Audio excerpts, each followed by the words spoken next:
There are objects in this world which seem ordinary at first glance. A vase, a mirror, a painting, and a child's doll. But behind their surfaces lie legends of curses, relentless spirits, and tragedies that stretch across generations.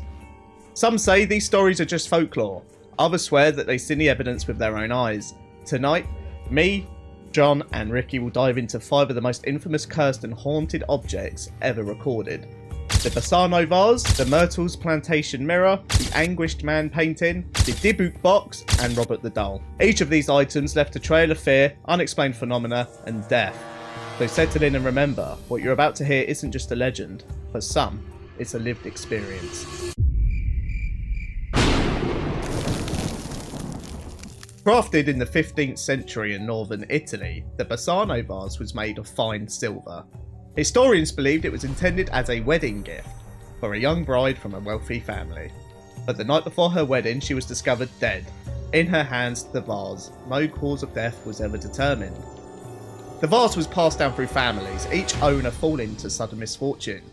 Some accounts claim they died from mysterious illnesses, others in violent accidents. It gained a reputation as a death sentence for whoever possessed it. The vase disappeared for centuries until resurfacing during a renovation work in the 1980s. Inside was a note: "Beware, this vase brings death." Ignoring the warning, it was auctioned off. The buyer died within months.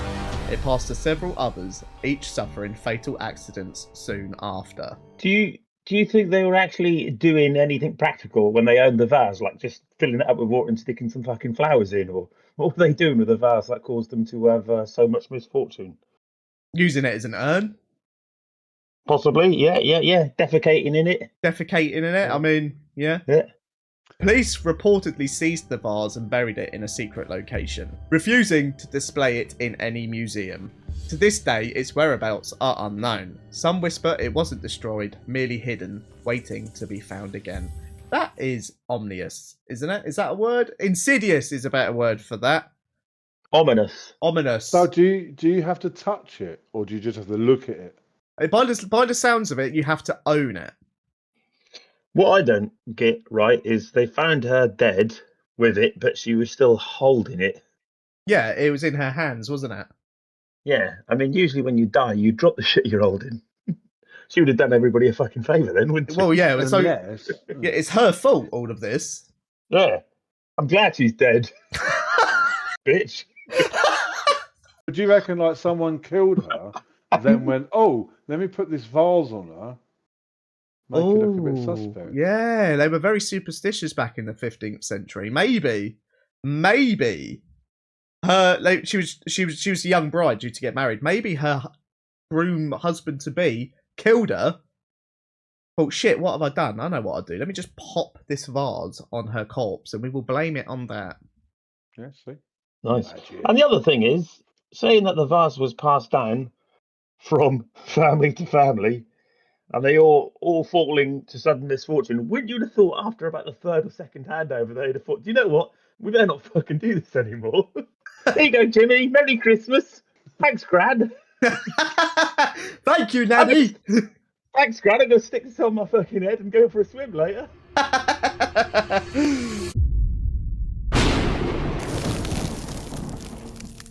Built in 1796 in Louisiana, the Myrtles Plantation has been called one of America's most haunted homes. Over its long history, it has been a site of multiple deaths, some natural and others violent. At least 10 murders are said to have occurred there, though historians dispute that exact number. One of the most famous stories involves a servant named Chloe. According to legend, she was caught eavesdropping on the master of the house, Judge Clark Woodruff. As punishment, her ear was cut off. In revenge, Chloe baked a poisoned birthday cake, killing his wife Sarah and 2 of their children. Chloe herself was later hung. Is that cake ready yet, Chloe? What? I said, is that cake ready yet, Chloe? What? Stick the other fucking ear through the door, love. Tradition dictated covering mirrors when someone in the household died, so souls wouldn't get trapped. But one large, ornate mirror wasn't covered. Guests claim the spirits of Sarah and her children were captured inside. Do you know what I was thinking about that? up until that point, I thought it was going to be Chloe going in the mirror. I can imagine she'd have just been sat there going, right, fucking now I'm going to exact my revenge by going in that mirror. And then all of a sudden, Sarah and her kids are in it. Well, they wouldn't have hung Chloe at the manor, probably, not inside the building. Yeah. Who've gone out by the old so. fruit tree. Yes. The other thing, the thing is as well, is do you reckon if they'd cut both her ears off, she would have been able to slip through the noose and escape? Half slanted because one ear was free. Yeah, she's at an angle. Slippery rascal, get back here! No point fucking shouting at her, mate. You can't hear. Over the years, visitors have reported seeing small handprints inside the glass that cannot be wiped away. Some photographs show ghostly faces in the reflection, especially children's eyes peering back at them. Others swear they have seen a woman in 19th century dress staring out of the mirror. I just had this image of like, when you press your face up against the glass. Hello? The mirror remains one of the Plantation's main attractions. Guests come hoping to catch a glimpse of the trapped spirits. Paranormal investigators call it a portal, suggesting the glass is more than reflective. It's a boundary between worlds. Spooky.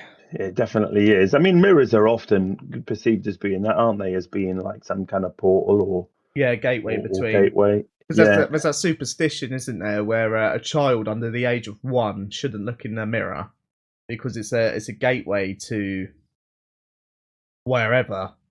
So the superstition is if a child under the age of 1 looks in a mirror, like off. And beats abortion. Oh fucking hell, Ricky! Oh, I've something to tell you, babe. We're having a baby. Yeah. Oh, okay. Well, I'll tell you what. Just go and do yourself up in that room over there. There's a lovely big mirror. Have a look in there, and actually, it wouldn't work, would it? Because you'd have to put the mirror up the old snatcheroonie, wouldn't they? Yeah. I mean, the only way you can feasibly the only way I ever used to be able to feasibly get away with that is to stick a little mirror on my shoe when I was at the changing rooms of the sports centre.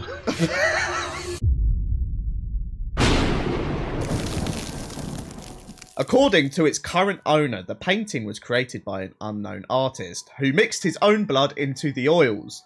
The subject is a screaming, contorted face, the embodiment of pain. Shortly after finishing it, the artist killed himself. The painting came into possession of a UK family. The grandmother who owned it kept it hidden in the attic, saying that it was evil. She reported hearing screams and shadowy figures whenever the painting was left out. A man called Sean inherited the painting and decided to hang it in his home. Soon after, his family experienced footsteps, loud crashes, and disembodied whispers. They saw shadow figures, and even their dog refused to enter the room where the painting was kept. Hold on. The dog refused to enter the room. How does a dog refuse to do that? Nah, fuck off. Fuck off. I'm staying in the kitchen and licking my own arsehole tonight. I'm not sitting in there watching Corrie with that thing on the wall. There is no chance in hell that I'm going, I'd rather lick my own arsehole. Oh, no, damn it, that's not going to work. I mean, the picture is haunting. It's like someone being flailed. But it's almost looked like somebody's been skinned alive or burnt alive, doesn't it? No wonder he killed himself after. It's shit. Sean has uploaded supposed evidence to YouTube. Slamming doors, a smoky mist rising in the room, and even faint screams captured on camera. Whether authentic or not, the footage fueled global fascination with the painting. Paranormal experts believe the artist bound his suffering, and perhaps his soul, into the painting. Others think the act of mixing blood created a vessel far more darker. Whatever the case, the painting is considered too dangerous for display. Sean only brings it out occasionally and always with caution. Only brings it out occasionally. What's that for, like? Christmas. Dinner parties. Yes. It genuinely looks like a terminally ill Oompa Loompa has walked in on Willy Wonka. Another Oompa Loompa. It looks like Deadpool. It does. To me, it looks like he's just been told the air transplant wasn't successful. In Jewish tradition, a Dybbuk is a malicious spirit, often the soul of a dead person denied peace, that clings to the living. Exorcisms aim to drive them out. The Dybbuk Box is believed to contain such a spirit, found inside a small wine cabinet. Do you reckon inside that small wine cabinet with the Dybbuk, there is another alcoholic spirit lingering inside, Possibly, yeah. such as Amy Winehouse? Oh. Oh, he went there. The box gained fame when antique shop owner Kevin Manis sold it on eBay in 2003. In his listing, he described how the box caused nightmares, the smell of ammonia and cat urine, hair falling out, and constant feelings of dread. He had alopecia. And he blamed it on the Dybbuk box. There. And he fucking probably didn't buy enough cat litter either. Yep, he didn't buy enough cat litter, so his cat just pissed all over the place. These are the side effects of having this box. Smell like piss. Your hair falls out. Yeah. Constant feeling of dread. Each new owner confirmed similar hauntings. Light shattering, electronics failing, shadow figures and illness. One even suffered a stroke just days after acquiring it. The box eventually went to Jason Haxton, a museum curator. He reported bizarre medical symptoms including coughing up blood and sudden rashes. Despite his experiences, he researched the box and concluded it was real, though perhaps not a demon, but a spirit bound by a ritual. Today, the Dybbuk Box is locked in Zach Bagans' Haunted Museum in Las Vegas. During a filmed investigation, rapper Post Malone touched it, and afterwards he narrowly avoided a plane crash, a home invasion, and a serious car accident. I don't quite understand the narrowly avoided a plane crash. I mean, was he flying the plane? Was he in the plane? Or was he just taking a stroll across the field one day and went smashed into the ground next to him? How do you narrowly avoid a home invasion as well? Yeah, quite. That's what I was thinking. Oh, yeah, we'll rob that one. They just moved the house to the left. Fucking dodged the bullet with that one, boys. What's this marauding mob doing outside? Knock, knock, knock, knock. Hello? Are you Post Malone? No? All right then, see ya. The only thing, that makes sense with that statement is you can narrowly avoid a serious car accident by swerving out of the way.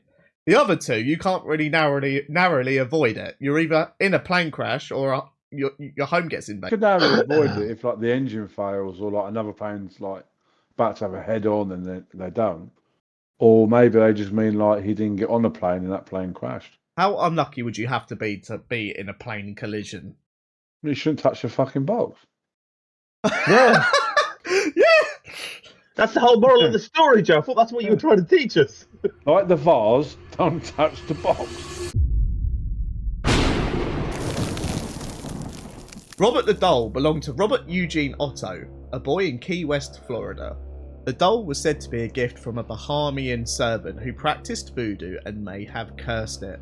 So, hold on a second. Did they know that he was a Bahamian servant who practiced voodoo? Yeah, I'm pretty and may sure. have cursed it before he gave it to them. No, so I got a lot. I'll tell you what, I got a lovely gift to your little boy. It's a voodoo cursed doll. I made it myself.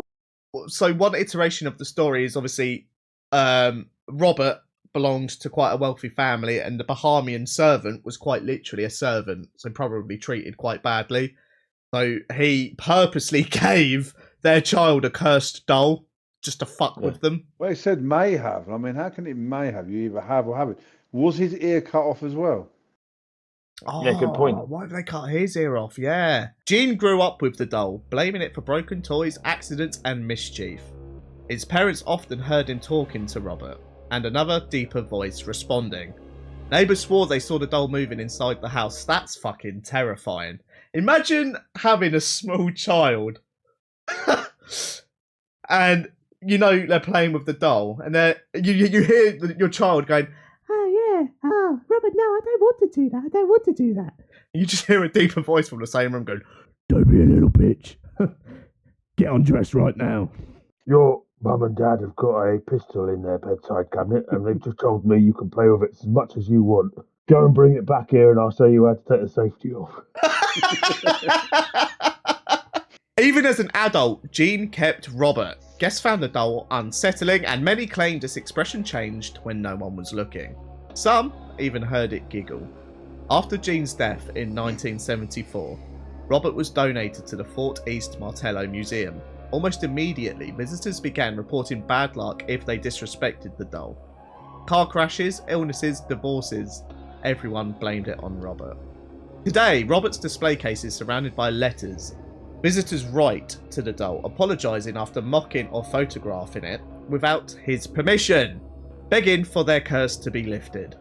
Museum staff say hundreds of letters arrive every year. Robert is believed to have inspired the Child's Play movies and the killer doll Chucky, but unlike fiction, Robert's reputation is very real. But yeah, it's a weird looking fucking doll, isn't it? He's not a handsome chappy, is he? He's not. The dog he's holding, it looks like it has seen some things as well. Do you reckon Yeah. like the people at the museum read the letters to Robert? Dear Robert, I'm very sorry that I called you a stupid little fuckboy. He's in a sailor's uniform as well. Oh, that explains why he's so angry then. He is a closeted homosexual. Like you. What's wrong with that, Ricky? The next question is, if you had to have one of these in your bedroom overnight, which one would you feel the most safe having? I would feel... Am I allowed to keep the glass cabinet on the box? Yeah, you can do, yeah, why not? You know what? I would probably feel safest with the Dybbuk box. Because I have a cat anyway. So I am quite used to the smell of cat piss, which is one of the fucking symptoms of owning this Dybbuk box. I would definitely take a pass on the mirror and the doll, I think. I think the vase is the one I'd have. I'd just chuck some flowers in it. What about you, Ricky? Oh, I'm gonna go for the fucking dough. You gonna go for Robert the doll? Is there any particular reason why? Let's go have a little stone competition with him. You'd somehow win that because you are a stubborn twat. The thing is, as Ricky makes a good point, because people have only experienced what happens when you take the piss out of Robert.